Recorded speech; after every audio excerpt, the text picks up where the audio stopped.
Raduje me što ste mi dali priliku da kažem ne toliko o sebi, mada neću biti ni previše neskroman, uradilo se nešto, ali ću reći i nešto o ljudima koji zavrijeđuju da se o njima kaže. Postali su sadržaj moje knjige Druženje po mjeri duše.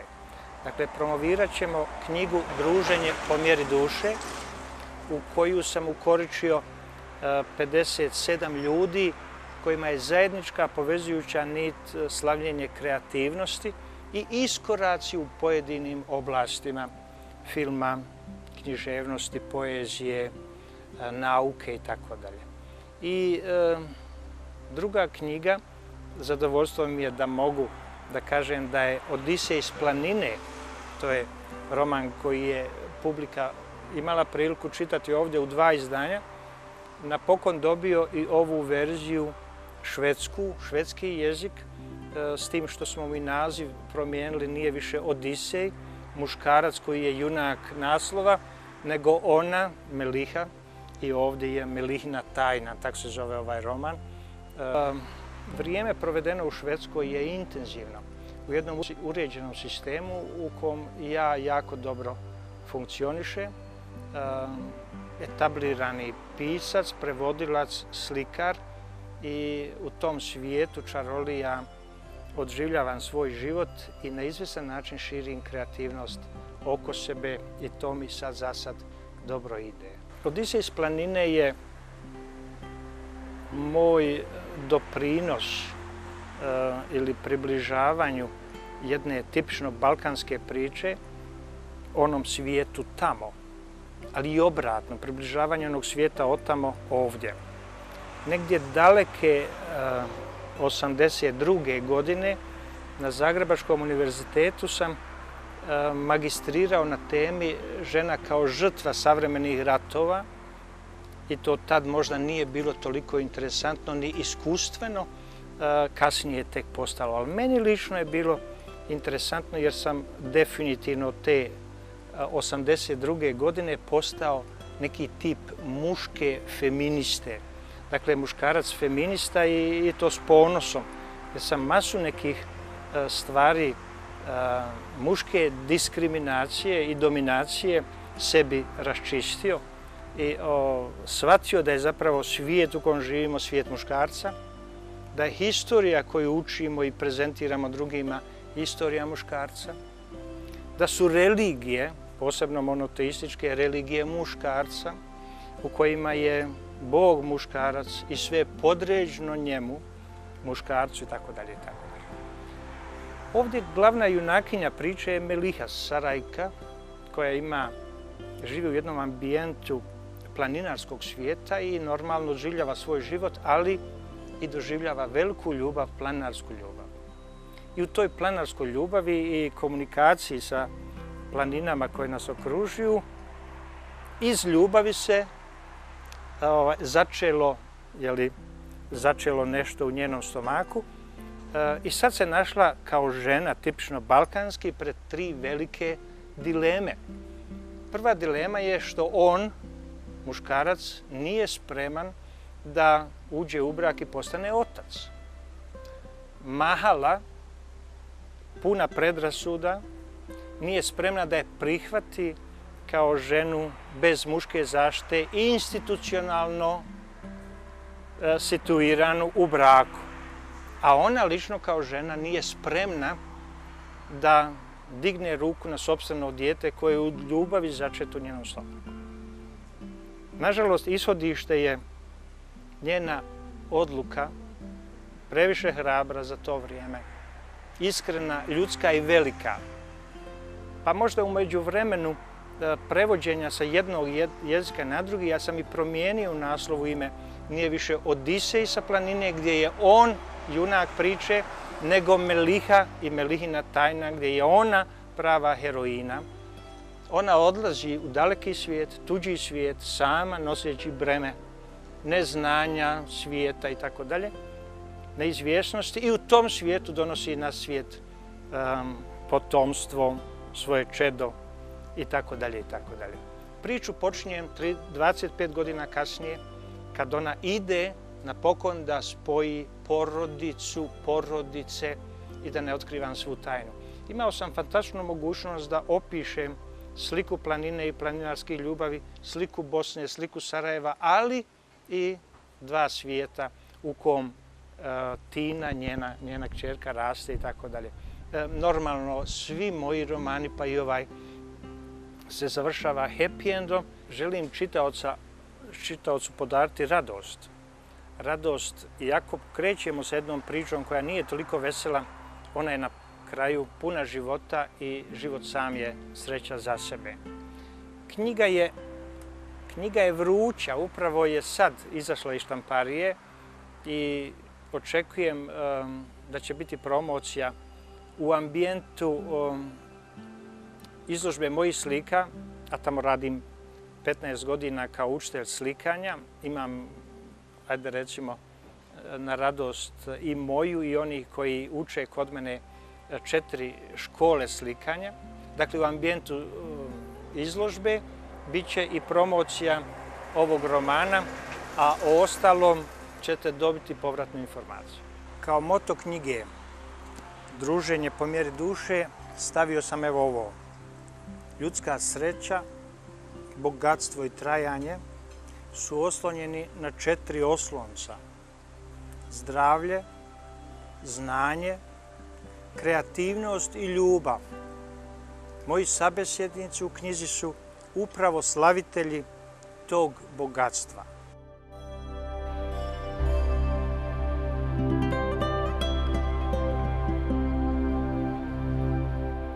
Druženje sam uvijek smatrao privilegijom, posebno druženje sa ljudima s povodom i koji imaju šta da kažu. Malo je poznato bosanskoj javnosti da sam daleke 1994.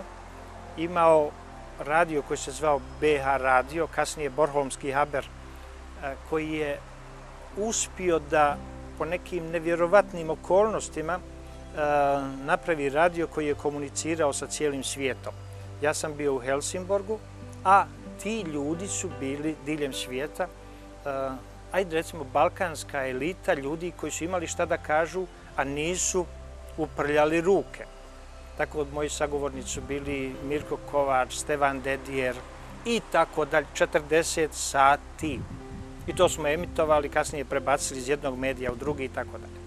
To je jedan dio priče koji je ukorčen u knjizi Bosna na vjetrometu. Ta navika i traženje mogućnosti da razgovaram s ljudima, ali ne samo da ostane u intimnoj komunikaciji mene, njega, mene, nje, nego uvijek sam ostavljao mogućnost da to ponudim i medijima kao interesantno ćaskanje, tim prije ako je interesantan povod. Sad smo uokvirili knjigu Druženje po mjeri duše, gdje sam na izvjestan način 50 ljudi koji su na tom prostoru skandinavskom iz, uslovno rečeno, balkansko-bosanske dijaspore napravili iskorake, posebno u sferi kreativnosti, u sferi nauke.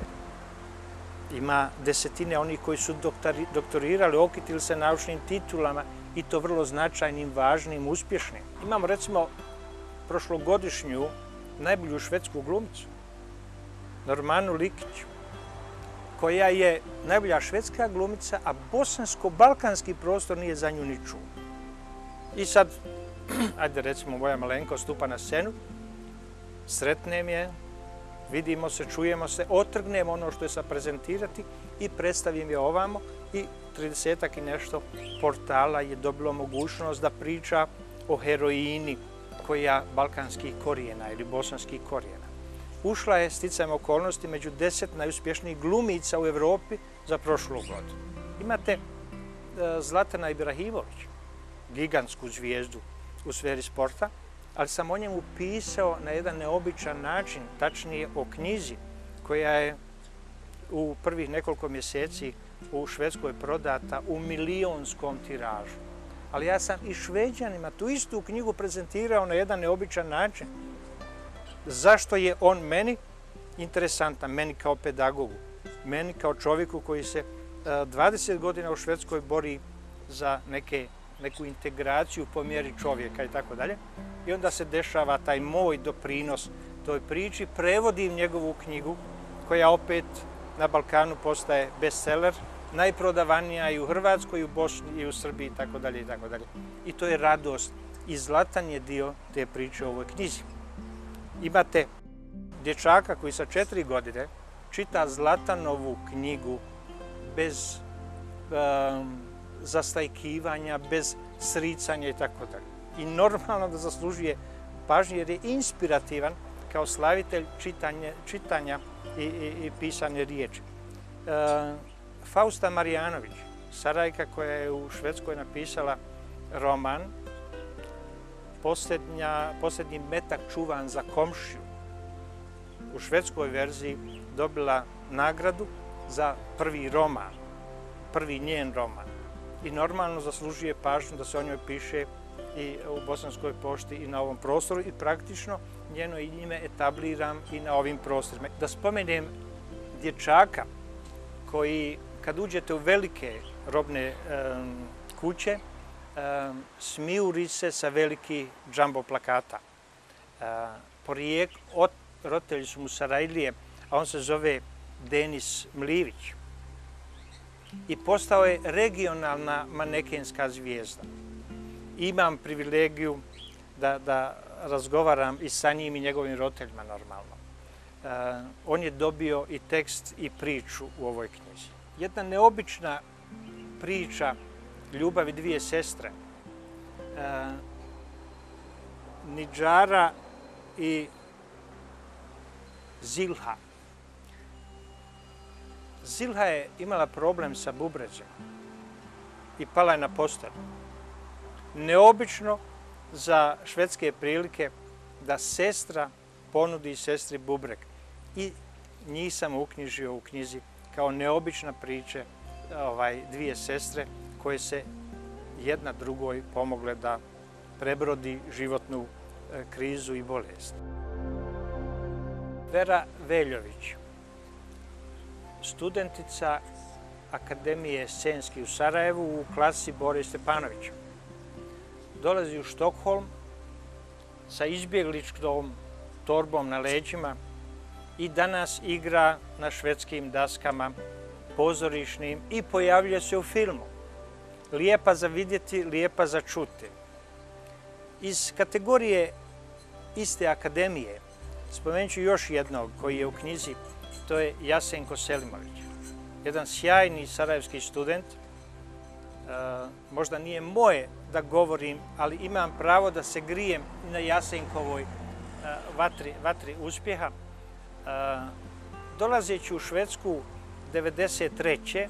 pojavljuje se na švedskoj televiziji i kaže otprilike rečenicu: mi u Sarajevu smo mislili da to što nam se dešava se samo zato što niko u svijetu ne zna da nam se upravo to dešava.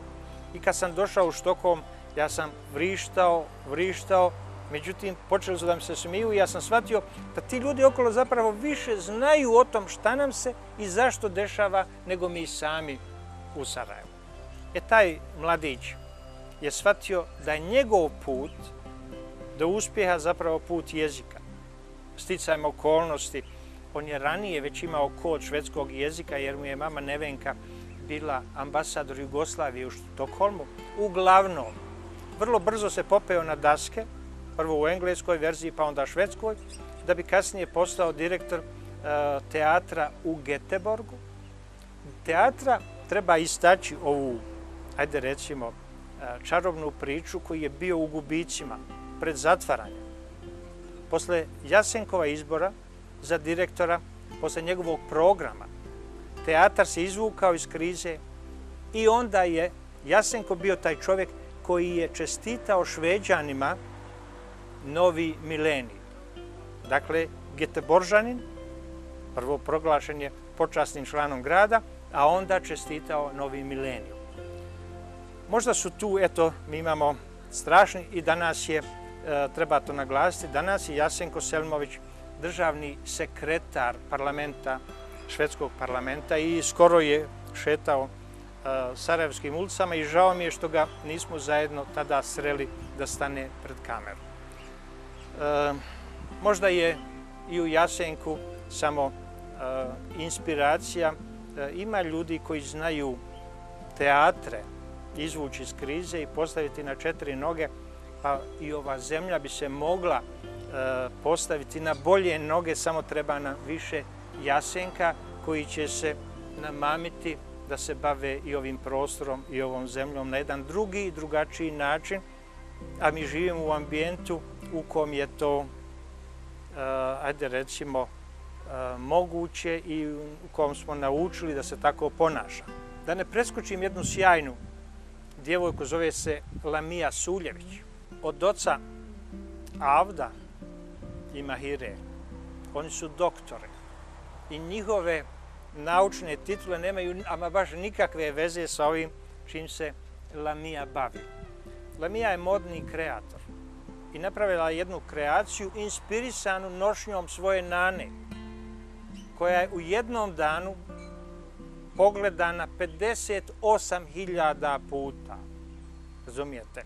I normalno imala izložbu u New Yorku, između ostalog, jedna sjajan modni dizajner koji, ajde recimo, nije više ni lokal kreator švedski, nego je i jako dobro došla na onom kontinentu i tako dalje.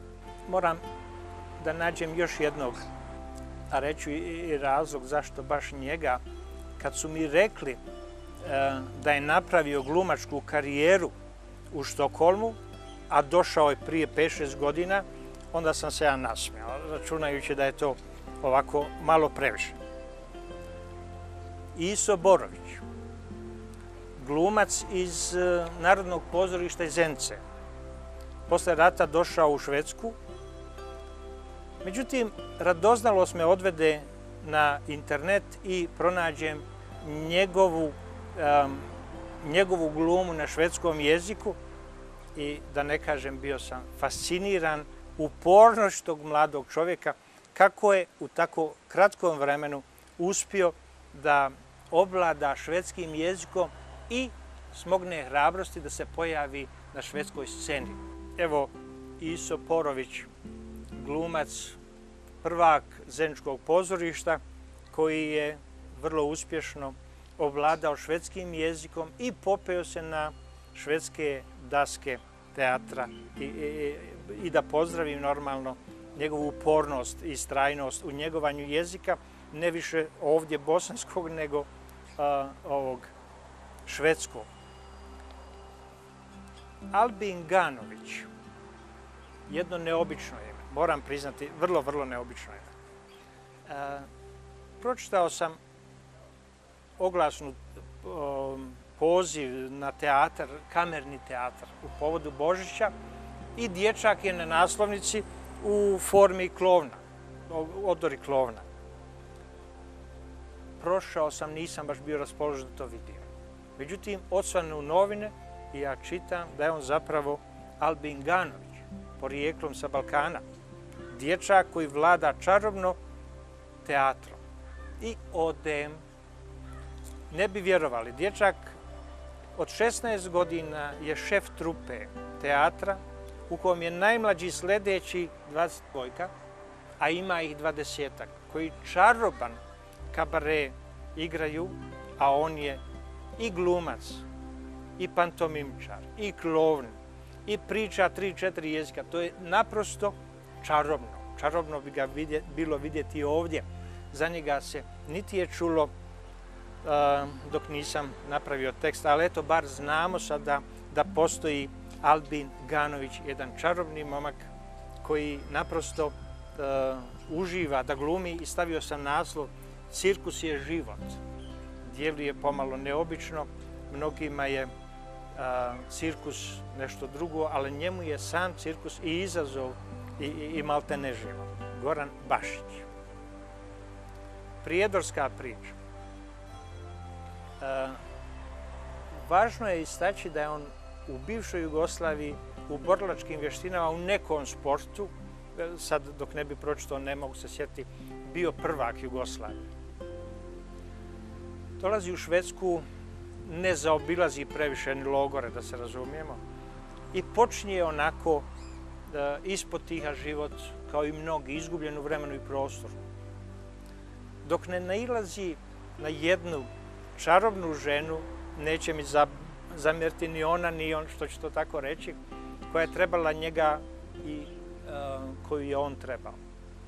Dolazi do prekretnice, naprosto što oboje idu u školu, ali formiraju porodicu i utrostruči im se ta bračna sreća, 3 djece, 2 njihovo, 1 iz prethodnog braka.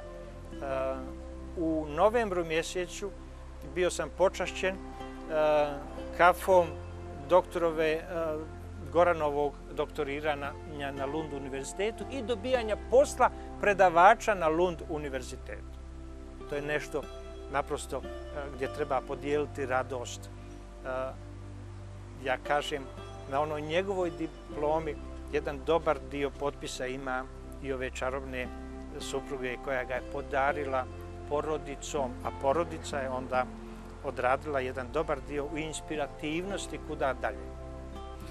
Ima ovdje i Amra Osmančević, također liječnica iz Bratunca, koja je u svom putešestviju došla do Švedske i prošla kroz masu nekih švedskih administrativnih zavrzlama, ali na kraju opet počastvovan prisustvom odbrani njene doktorske disertacije u sferi medicine i to oblast psorijaze i tako dalje. I sad je šefica klinike koja se bavi liječenjem te bolesti u regionu Göteborga.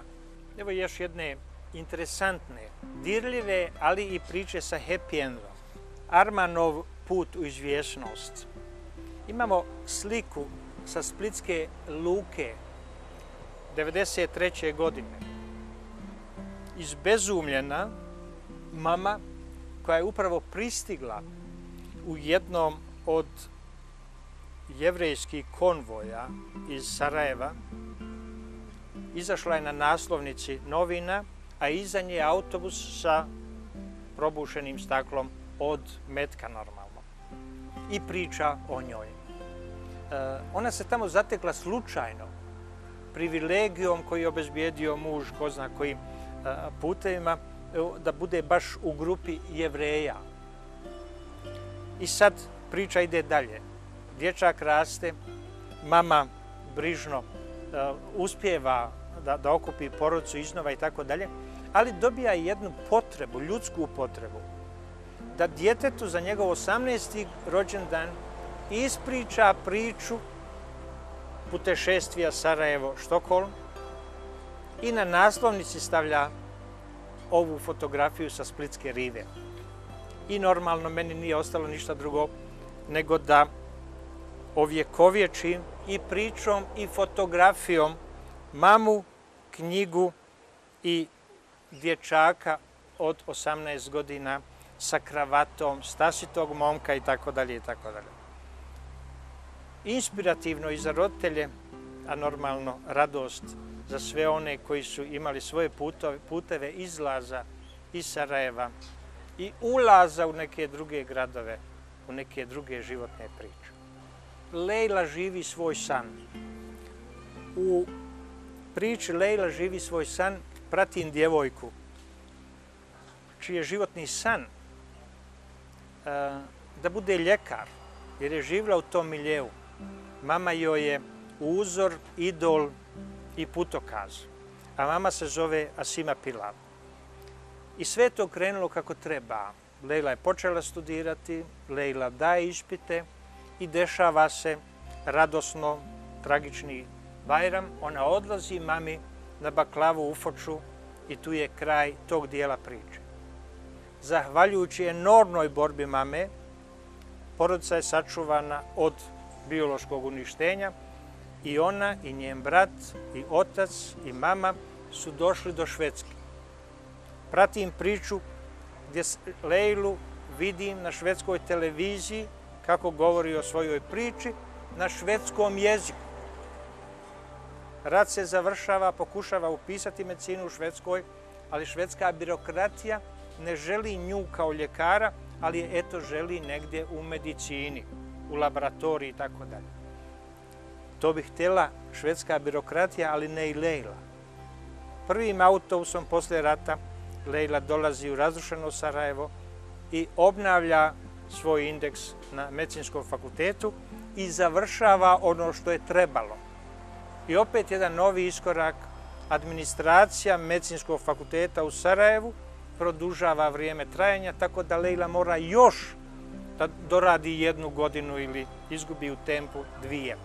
I kad je i to završila, onda je bila bukvalno bez posla na sarajevskim ulicama, koje voli, posao koji želi da radi, nije dobila šansu i tako dalje.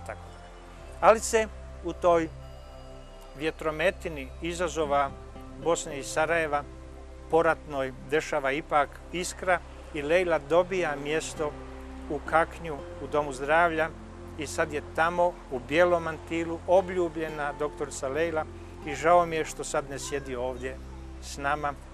Samo sticajem okolnosti, nadam se da ćemo je negdje ipak uloviti pred kameru. To je Lejla Pilav. Obično pisca pitaju čim se bavi. Imam priča koje čekaju ako života bude da se odrade, ali reći tu nešto nek ostane među nama. Imam priču i obavezu da ispričam nešto na temu atentata u Sarajevu 2014. godine. Vjerovatno nisam jedini jer je to svjetska preokupacija. 28. juni 2014. godine je promijenio svijet u mnogome i koštao ga u tom vremenu 10 miliona mladih, potentnih ljudskih života. Moja priča je izvađena iz neke ljudske sehare i obaveza prema čovjeku koji je bukvalno i životom branio sjećanje na sam muzej i na aktere cijele priče. I na jednom mjestu on kaže: eto sudbine, vi toliki, ja vas čuvam, vi niste živi, samo ja, a pitanje dokle. Dakle, tu priču pričam iz nekog, pokušavajući da dam svim likovima svoju riječ hladne glave. Hladne glave jer priča o atentatu u Sarajevu mora da se priča hladne glave da nam se ne bi po 3. put ponovila. Prva je ta 14. pa nam se desila kasnije 41. ili 39. Pitanje je da li nas čeka neka slična, a čeka sigurno ukoliko ne budemo učili iz ovih priča što su ranije dešavane. Ima još jedna druga priča koja je inspirativna i koju sam ostao dužan. Poslije farbanja neba, gdje sam dao riječ 14-godišnjoj djevojčici, obećao sam da ću isto dati riječ i 14-godišnjem dječaku. Imam je negdje u računaru započetu, ali očito da se mora staviti na stranu. Druženje sa likovima i događajima za pisca je putešestvije. To je više od druženja, to je preživljavanje. Pisac ponajbolje razumije glumca kad izađe na scenu i transformiše se iz jednog lika u drugi, s tim što je život pisca još komplikovaniji. On pravi kuću sa više likova i kroz sve prolazi i svima daje dio svoje duše. Ponekad je to interesantno, ponekad. Sretnem juče jednog kolegu koji mi govori kako piše roman iz sfere naučne fantastike, pa moram priznati da sam se i ja počesto smijao koliko je to neobično, da ne kažem malo čaknuto, ali ipak djelo je kruna sve te priče i ono zaslužuje. Zaslužuje i naš napor, a da nam je previše naporno i nije, jer je pisanje samo po sebi radost. I neka bude radost i čitanje.